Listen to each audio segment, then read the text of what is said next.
മണിക്കിലുക്കം നിലച്ചിട്ട് 10 വർഷം. കലാഭവൻ വിട വാങ്ങിയിട്ട് 10 വർഷമായി.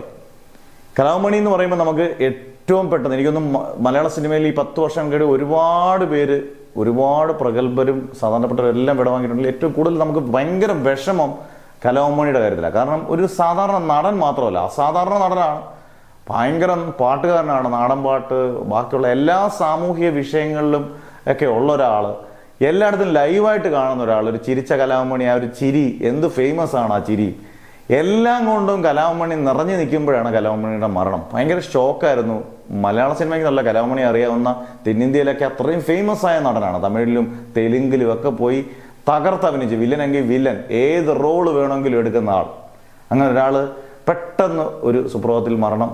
ഇതായി 10 വർഷമായെന്ന് പറയുമ്പോൾ നമുക്കത് ഇപ്പോഴും കലാഭവനിയുടെ നാടൻ പാട്ടുകളും അല്ലെങ്കിൽ ഭക്തിഗാനങ്ങൾ ഉൾപ്പെടെ കേൾക്കുമ്പോൾ, ഇന്നൊക്കെ ഒരുപാട് പേര് സ്റ്റാറ്റസ് ഇട്ടേക്കുന്ന കാണുമ്പോൾ എന്തൊരു അസാധാരണ ഒരു കലാകാരൻ്റെ വിടവാങ്ങലാണ്.